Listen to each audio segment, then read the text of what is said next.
1장 19절로 28절까지 말씀입니다. 저희 같이 합독하겠습니다. 요한복음 1장 19절로 28절까지입니다. 다 읽겠습니다. 시작. 유대인들이 예루살렘에서 제사장들과 레위인들을 요한에게 보내어 네가 누구냐 물을 때에 요한의 증언이 이러하니라. 요한이 드러내어 말하고 숨기지 아니하니 드러내어 하는 말이 나는 그리스도가 아니라 한데 또 묻되 그러면 누구냐 네가 엘리야냐 이르되 나는 아니라 또 묻되 네가 그 선지자냐 대답하되 아니라 또 말하되 누구냐 우리를 보낸 이들에게 대답하게 하라. 너는 네게 대하여 무엇이라 하느냐 이르되 나는 선지자 이사야의 말과 같이 그 얘기를 굳게 하라고 광야에서 외치는 자의 소리로라 하니라. 그들은 바리새인들이 보낸 자라. 또 물어 이르되 네가 만일 그리스도도 아니요 엘리야도 아니요 그 선지자도 아닐진데 어찌하여 세례를 베푸느냐. 요한이 대답하되 나는 물로 세례를 베풀거니와 너희 가운데 너희가 알지 못하는 한 사람이 섰으니 곧 내 뒤에 오시는 그이라. 나는 그의 신발끈을 풀기도 감당하지 못하겠노라 하더라. 이 일은 요한이 세례 베풀던 곳 요단강 건너편 베다니에서 일어난 일이니라. 아멘. 잠깐 기도하겠습니다. 사랑과 은혜의 아버지 하나님, 이 세상을 만드시고 인간을 만드시어 그들로 이 세상을 잘 다스려 하나님의 영광을 나타내고자 하셨지만 인간들은 불순종하여 오히려 사단의 말을 듣고 하나님의 약속을 거슬려 자기들 뜻대로 나아갔습니다. 그 결과 세상은 타락하고 부패하고 죄악과 위험과 미움으로 가득한 저주받은 곳이 되었습니다. 몇 사람들은 문제없이 잘 사는 듯 하지만 진리를 품고 하나님의 가슴으로 마음 아파하는 이들은 날마다 눈물로 기도하며 하나님의 심판과 영광의 그날이 속히 이르기를 고대하고 있습니다. 우리의 불신앙과 무지가 죄악된 세상을 만들었고 이제 십자가로 이루고자 하시는 하나님의 구원의 역사조차도 이해 못하고 믿지 못하고 이 세상이 좋사오니 하면서 자기 뜻과 자기 욕심을 채우기에 급급합니다. 거룩하신 창조주 하나님 아버지, 이 세상을 속히 심판하시고 구원받을 자들을 속히 구원하셔서 영광의 그날을 맞이하게 하옵소서. 이 시간 홀로 구원자를 준비하며 자신의 일생과 생명을 다 바친 세례 요한을 묵상하고자 합니다. 과연 이 시대에 우리 믿는 자들은 무엇을 바라며 어찌 살아야 하는지를 깊이 고민하고 그리고 깨닫고 결단하는 시간이 되게 하여 주시옵소서. 이 시간 성령님 역사하여 주시옵소서. 예수님의 이름으로 기도합니다. 아멘. 지금으로부터 22년, 32년 전이네. 벌써 32년이 지났네요. 1992년에 저는 서울 사당동에 있는 총신 신대원 1학년에 재학 중이었습니다. 그 무렵에 1992년 12월에 예수님이 재림하신다는 헛소문이 파다하게 퍼져 있었고 그 주역이 다미선교회 이장님 목사였습니다. 바로 그 이장님 목사가 학생회, 총신 신대원 학생회의 초청에 의해서 초대되어 과연 그 말이 사실인지 아닌지 단판을 짓자고 한 적이 있었습니다. 나이가 몇 년생이죠? 나이요? 네. 2009년. 2009년. 한참 전에. 한참 전, 1992년. 그때. 몇 월인지는 기억나지 않지만, 그날 이장님 씨는 이제껏 떠들어댔던 주장들을 똑같이 1시간여에 걸쳐서 그때 대감당에 와가지고 총신 신대원 대감당 가서 떠들어대고는 토론하겠다는 약속도 어기고 그냥 그대로 가버렸습니다. 토론이 목적이었는데 학생회의 의도가 수포로 돌아가고 오히려 이장님 씨의 설교만 듣게 된 꼴이 되어버렸습니다. 이름하여 대한민국에서 가장 보수적이고 가장 큰 교단의 신학교에서 그런 일이 벌어져서 명예가 많이 떨어진 적이 있었습니다. 경솔했습니다. 그들이 토론할 리가 만무하죠. 자기 자신이 개인적으로 계시받았다고 하는데 무슨 토론이 되겠습니까? 이슬람교의 마호멧도 본인이 가브리엘 천사에게서 계시를 받아서 이슬람교를 만들었다고 하니 어쩌겠습니까? 그들도 토론보다는 강요와 테러만 할 뿐입니다. 그해 1992년 12월에 약속한 날에 많은 이들이 하얀 가운을 입고 공중으로 들림받는다고 이름하여 휴거된다고 잔뜩 기대하면서 기도하고 있었지만 역시나 아무 일 없이 지나가 버렸습니다.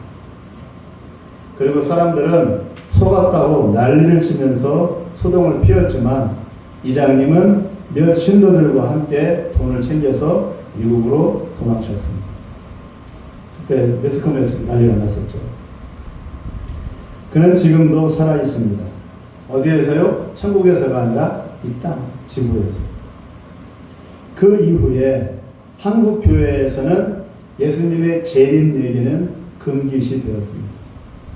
재림 얘기를 하면 거의 이단 취급을 받거나 의심을 당하게 되어서 재림 설교, 재림 신앙은 갈수록 퇴색해 갔습니다. 그 이후 2007년도에 한국 기독교 부흥 100주년을 맞이하여 모든 교회에서 다시 부흥이 오기를 100년, 100주년을 맞이하여 다시 한국에 1907년에 부흥이 왔었으니까 그때를 맞이하여 다시 부흥이 오기를 고대했습니다. 한국교회가 그때가 다 그렇게 그 운동이 일어났었습니다. 저는 그때 새로운 교회에서 출석하고 있었는데 그 교회에서도 날마다 부흥 하면서 부흥에 대한 찬양만을 불렀습니다.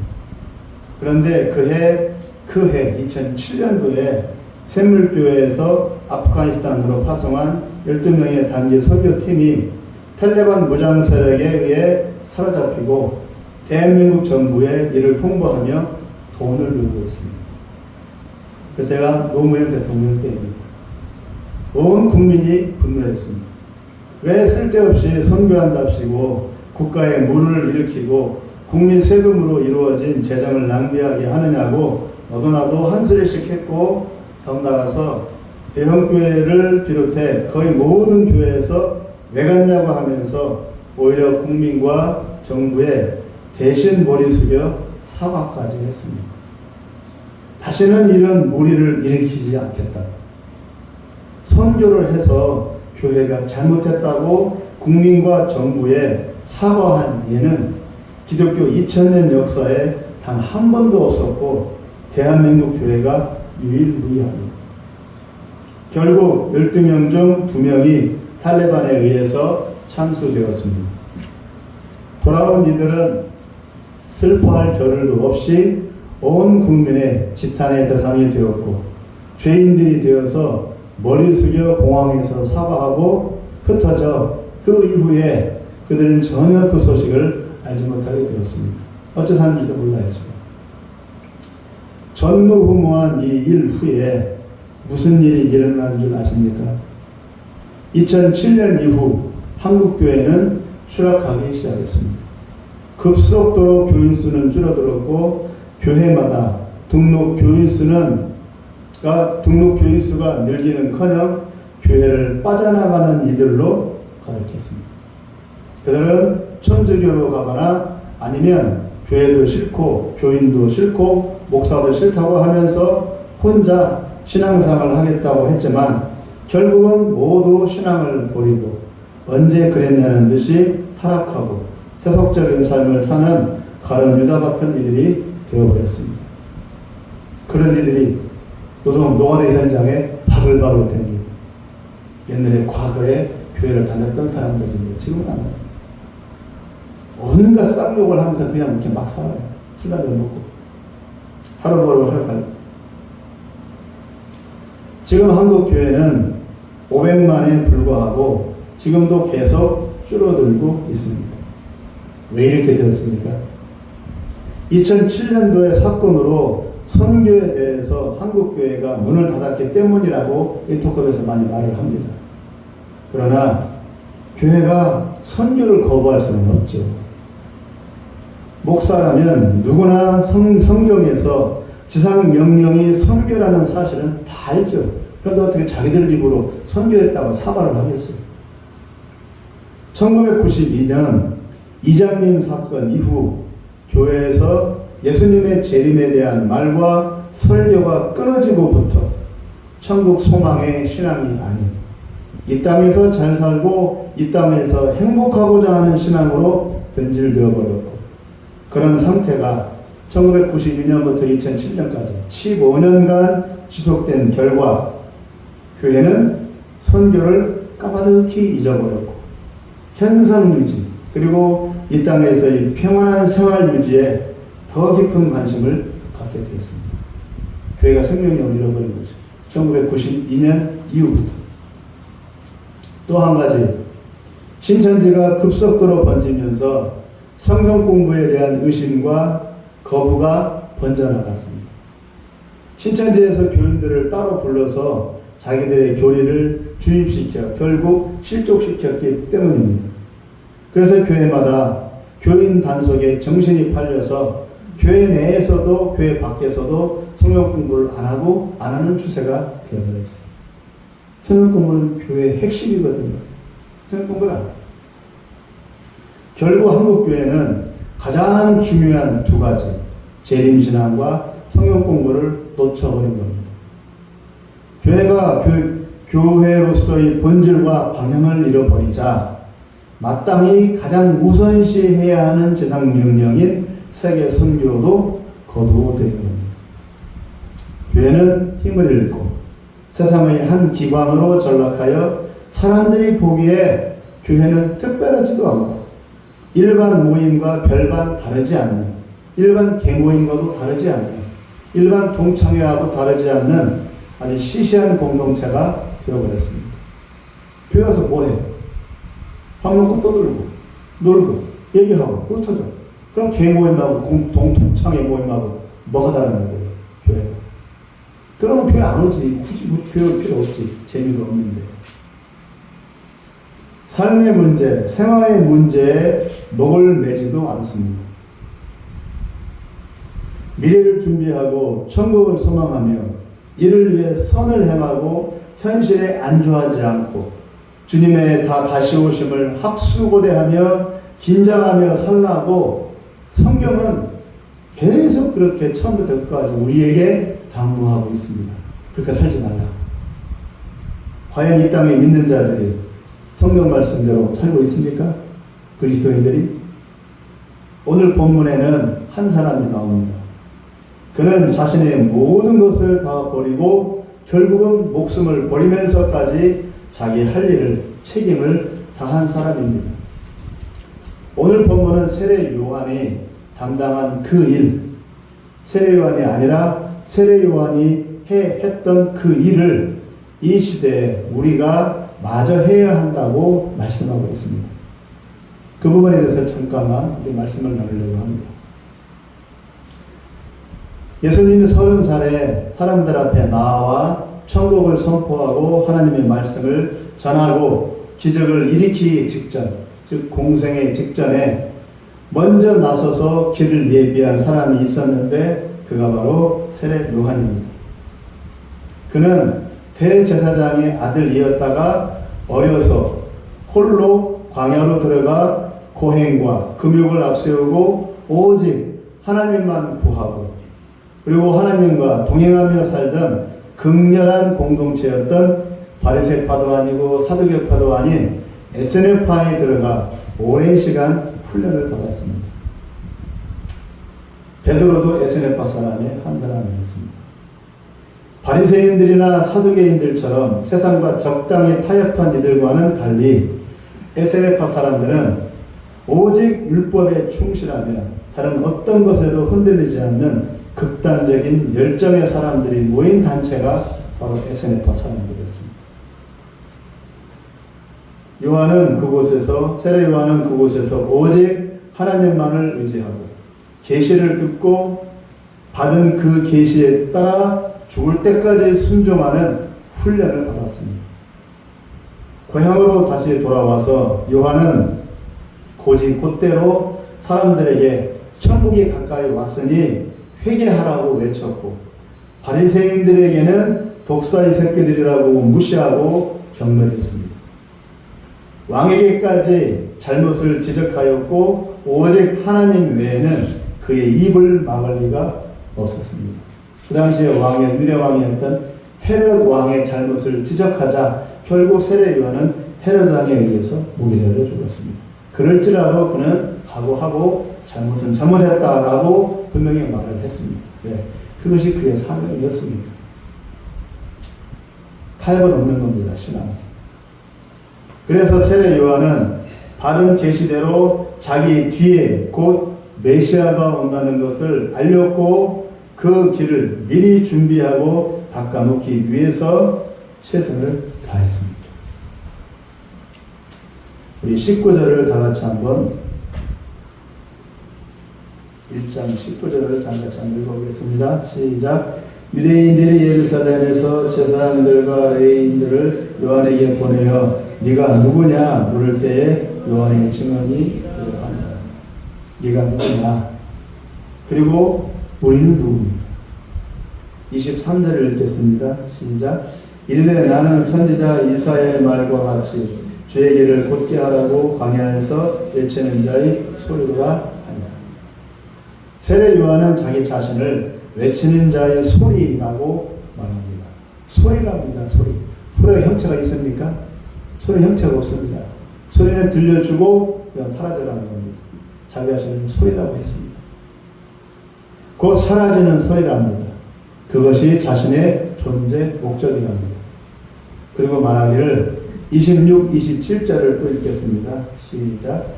요한이 대답하되 나는 물로 세례를 베풀거니와 너희 가운데 너희가 알지 못하는 한 사람이 있었으니 곧 내 뒤에 오시는 그이라. 난 그의 신발끈을 풀기도 감당하지 못하겠노라 하더라.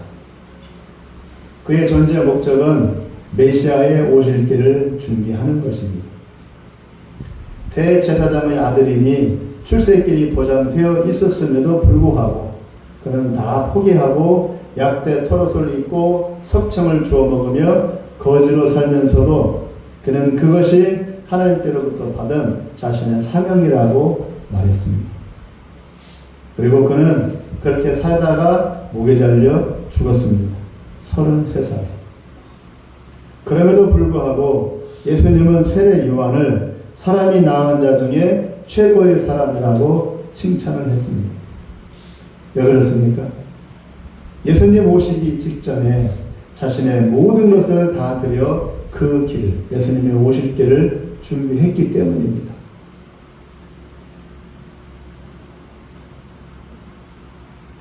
사실은 세례 요한의 추종자였고, 누가요? 베드로도 사실은 세례 요한의 추종자였고, 여러 다른 제자들도 요한의 뒤를 따르다가 예수님께로 옮겨간 것입니다.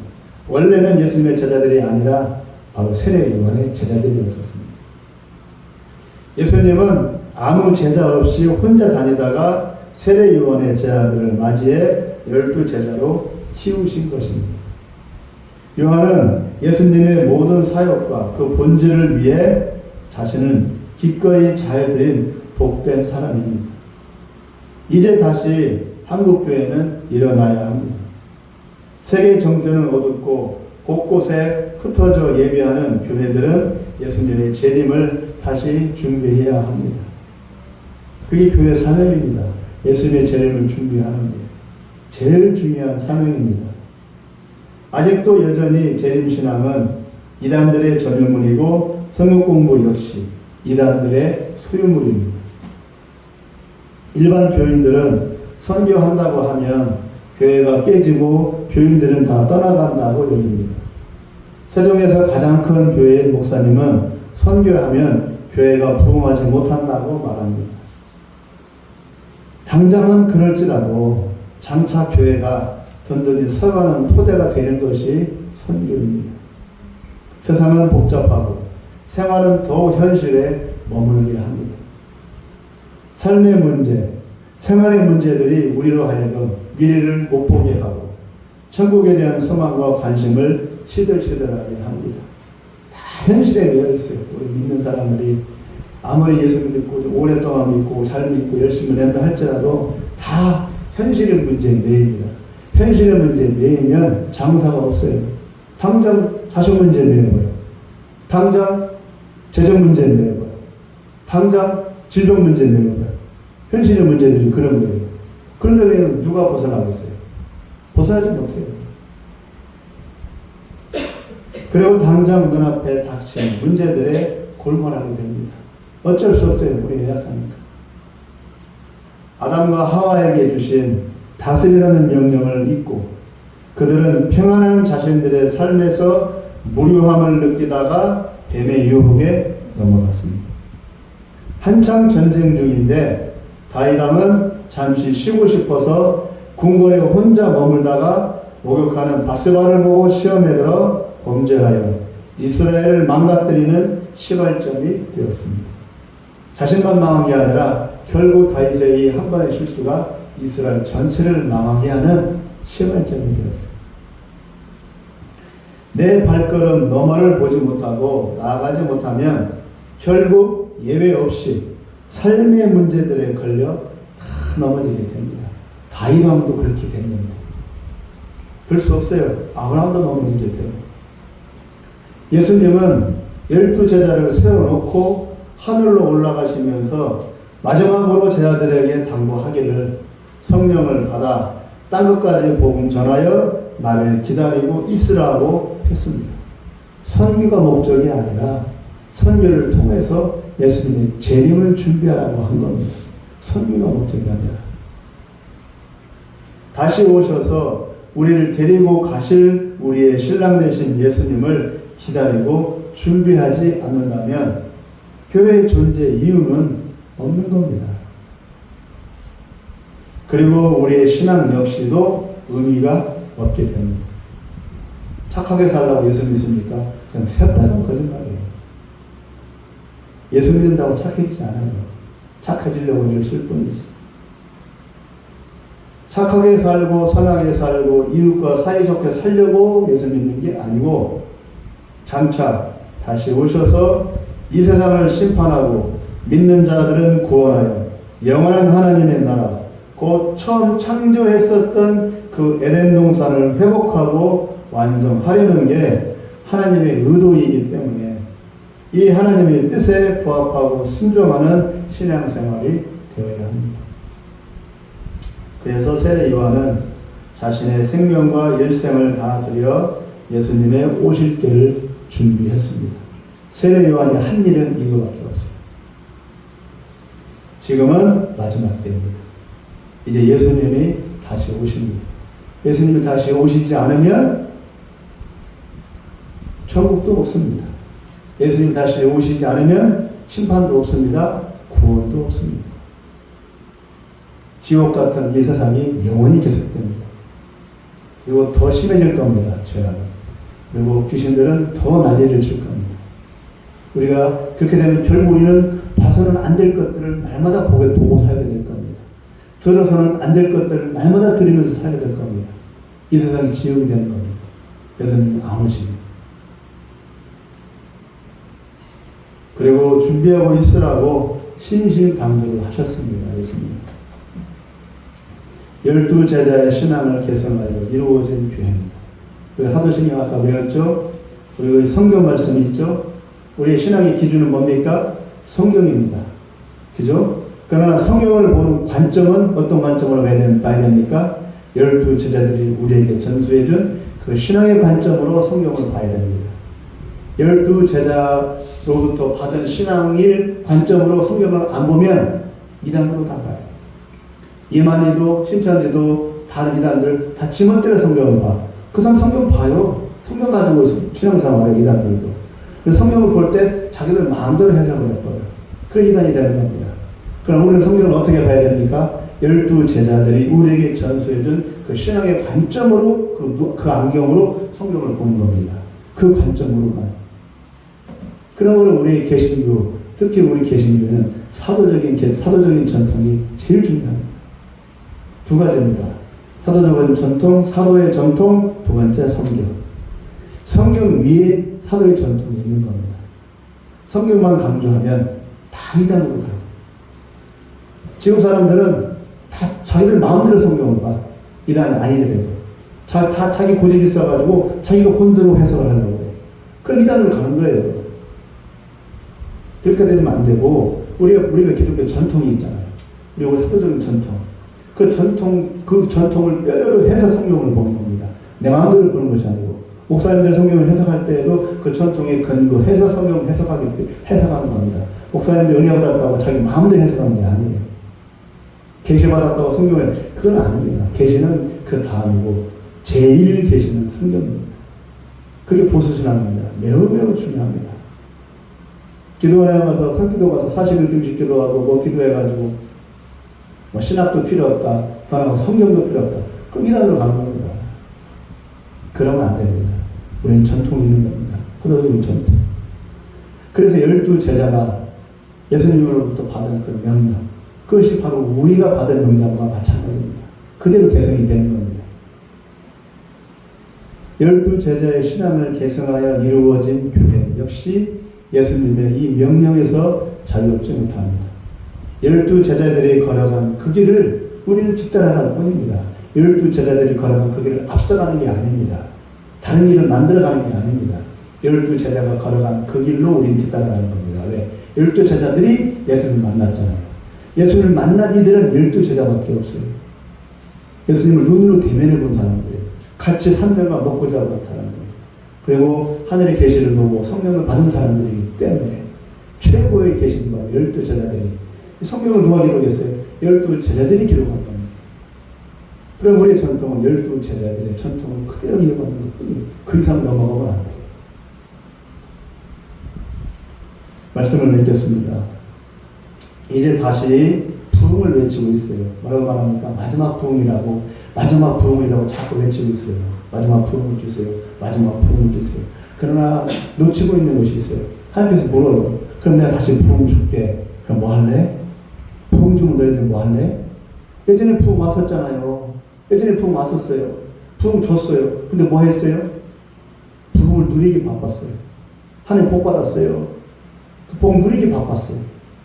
그 부흥을 가지고 하나님께서 원하시고 바라시는 뜻을 이루어야 하는데, 그럼 우리는 부흥을 누리기 바빴어. 여기들 다 까먹었잖아. 부흥 줬는데 니들 배만 치우기 바빴잖아. 다 까먹었잖아. 다시 또 부흥을 달라고? 지금 부흥 좀 뭐 할래? 이라고 묻는 거예요. 그걸 먼저 마음을 다시 결단하고 부흥을 달라고 해야지. 다시 또 나연히 부흥을 달래. 교회마다 사람들과 꽉 채워주고, 곳곳 지역마다 교회들이 다 세워지고, 다시 교회를 꽉 차고, 십자가를 꽉 채워주는 그런 부흥을 주세요. 그럼 뭐 할 거예요? 그럼 또 딴짓하는데? 그런 부흥 안 줘요. 백날 기도도 부흥, 그런 부흥. 그런 부흥은 저주가 돼요. 그건 부흥이 아니에요. 복이 아니에요. 그런 거. 이 시대에 우리가 필요한 것은 마음을 결단하는 겁니다. 마지막 때 예수님 다시 오셔서 하나님 나라를 이루는 그 때를 주십시오 라는 결단 속에서 부흥을 달라고 해야 합니다. 지금은 이제 우리 배에 채울 때가 아니에요. 복 누릴 때가 아닙니다. 허리띠를 더 졸라매고 허리띠를 더 졸라매고 하나님의 뜻을, 내 뜻이 아닌 하나님의 뜻을 이루기 위한 마음의 결단이 이루어져야 되는 겁니다. 근데 목사님들과 통화하면서 목사님을 만나보면 여전히 똑같아요. 옛날과 지금이랑 30년 전이나 지금이랑 목사님 생각은 변함이 없어요. 그럼 부흥 안 와요. 그럼 사단이 부흥을 줄 거예요. 하나님이 준 거로 또 착각할 거라고 속아가지고. 그래서 지금 이 설교를 하는 겁니다. 어떤 부흥을 말하느냐? 세례 요한과 같이 가정과 다 내려놓고 허리도 졸라매고 예수님의 재림을 준비하는 그런 부흥을 우리가 기대하고 준비합시다. 그러지 않으면 교회가 깨어나지 못합니다. 또다시 반복이 됩니다. 악순환이 반복이 됩니다. 이제 다시 부흥을 외치고 있습니다. 마지막 부흥이랍니다. 그런데 무엇을 위한 부흥입니까? 왜 부흥을 소망합니까? 교회 사람 북적거리고 온 지역의 교회가 가득 채워지면 복이 좋아서요? 중세 시대에는 더 많았어요. 교회가. 온 세상이 교회 천지이고 믿는 자 천지였었어요. 근데 중세는 암흑기잖아요. 암흑시대라고 하잖아요. 또 부흥이 아니에요. 그러나 중세교회는 타락했고 전혀 하나님의 뜻을 이루지 못했습니다. 지금 시대에 무엇을 위한 부흥이어야 합니까? 마지막 때 다시 오실 예수님을 맞이할 부흥이어야 합니다. 교회의 머릿속만 가득 채우고 부흥이다 하고 자축하는 그런 부흥의 때는 이제 지나갔어요. 반복이 되면 안 됩니다. 그리고 그 부흥의 때에 우리는 모두 딴짓하며 모든 기회를 다 놓쳤습니다. 이제는 새로운 각오와 결단과 새로운 믿음으로 새 부흥 그리고 마지막 부흥을 준비해야 할 때입니다. 세례 요한의 뒤를 따를 새로운 제자들이 필요합니다. 제2, 제3의 세례 요한과 같은 사람들, 뭐요? 예수님의 재림을 준비할 사람들이 필요합니다. 세례 요한은 예수님의 초임을 준비했습니다. 그러나 지금은 예수님의 재림을 준비해야 할 시대입니다. 그러므로 세례 요한과 같이 다시 오실 예수님을 준비할 사람들이 지금 필요한 겁니다.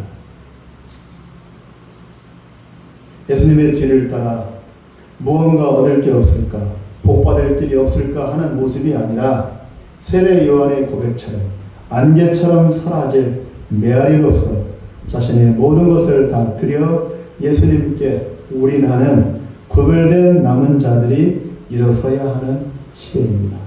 렘넌트, 남은 자들이 일어서야 하는 시대입니다. 어떤 자들입니까? 빈손, 빈몸, 빈 마음으로 오직 예수님의 얼굴만을 사모하는 사람들. 적당히 믿고 적당히 사모껏 누리는 그런 사람들이 아니라